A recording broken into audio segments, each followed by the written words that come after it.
Hi, Jason. Very nice to have you here tonight. I'd like you to just take a minute and introduce yourself and let us know why you're running for office. Okay. My name is Jason Minier. I'm born and raised in Jenison. I graduated from Jenison High School. I moved away to Missouri for a while, but in total I've been here for over 20 years. Love the community. I'm very proud of the community and what it has to offer, the great schools, everything about it. And what I'm most proud of is the low tax rate that we have and the ability to say that we have all of this stuff that's better than a lot of the other communities, and we have it at such a great price. Great. What's your motivating factor for running for office? My motivating factor is to try and keep those taxes low, where other candidates might want to talk about buying some property and spending a lot of money, taking away other tax bases. My motivation is to keep the community the way it is with nice low taxes so people can enjoy the quality of life that our parents did. Right. What do you think is the key issue that the township is facing and that you're kind of addressing in this campaign right now? I think there's two big ones. One of them is the property acquisition. They've been doing a lot of buying of land and things with that, and it started off with just a little piece and it started growing and growing. To me, that's one of the biggest issues is how do they spend that money and do they want to buy all that property? I think there are some other companies looking at buying some of these properties, and I think it's best to let the free market and the businesses of the community dictate that instead of spending tax dollars. Okay. What expertise do you in particular bring to the table to resolve issues like property acquisition? Well, I'm very involved in the community. I own a business myself. I'm involved with the Chamber of Commerce.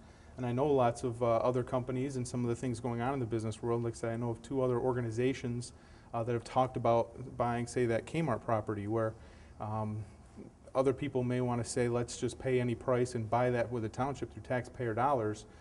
I'm in the loop, in the know of the business community, and I'm able to say, hey, wait, let's wait and see if these businesses can make it happen first. Right, great. If you're elected, what would you do to help the business community in Georgetown Township? Well, working with them, trying to give some incentives to these building owners to either lease or sell at a good price. We've got out-of-town owners that are just sitting on these properties and they don't care what it looks like, what it makes our community look like.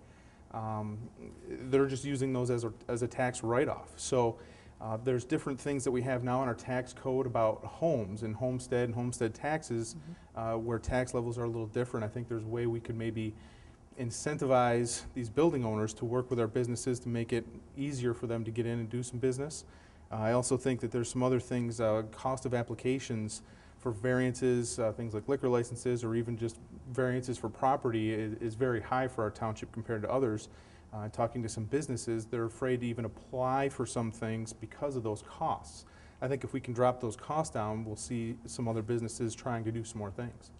A couple other candidates mentioned things about signage and the progress that's been made in Georgetown Township regarding that. Do you think that issue's been resolved, or do you think there's more to it than that? I don't think it'll be resolved until the signs are up, and even then I'm sure there's still the concept of Georgetown and Jenison. I think the Jenison entrance into Georgetown should be marked Jenison, but maybe some of the other ones, because Georgetown does encompass parts of Grandville and Hudsonville, you could maybe do different kinds of signage there, but I think that coming into Jenison should say, welcome to Jenison. Okay. Why should people vote for you instead of your opponent?